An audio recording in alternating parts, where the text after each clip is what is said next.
Gas on করে আদা বাটা দেওয়ার পরে টমেটো, ক্যাপসিকাম, পেঁয়াজ এগুলো তেলের মধ্যে দিয়ে দিলাম। হালকা সতে হবে।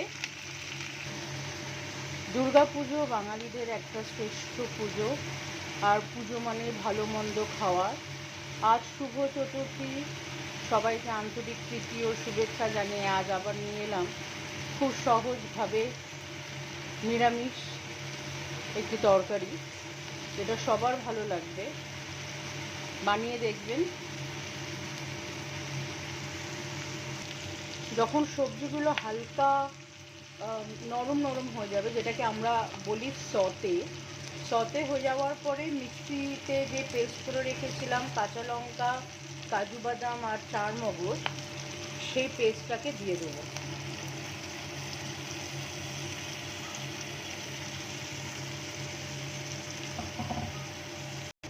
মিক্সারে লেগেছিল একটুখানি, সেটাতে অল্প একটু জল মিশিয়ে দিয়ে দেবো।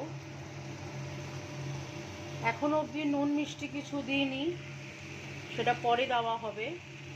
এটা একটু ফুটুক, দেখবেন গায়ের পাশ থেকে তেল ছেড়ে আসবে। ততক্ষণ একটু অপেক্ষা করতে হবে, তারপরেই আসল মজাটা অ্যাড করব রান্নায়।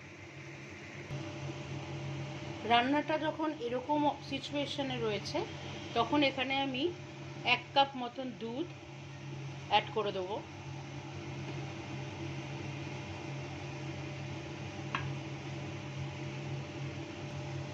তারপরে অ্যাড করব একটু চিনি।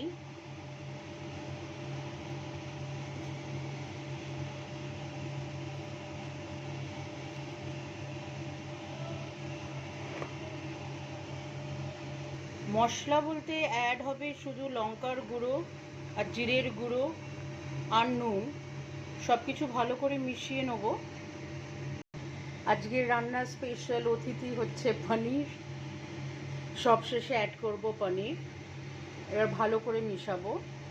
এটা হয়ে গেল সফেদ মালাই পনির। রান্নাটা একটু ফুটবে কিছুক্ষণ, তারপরে নামানোর আগে একটু গোলমরিচের গুঁড়ো আর গরম মশলার গুঁড়ো দিতে হবে।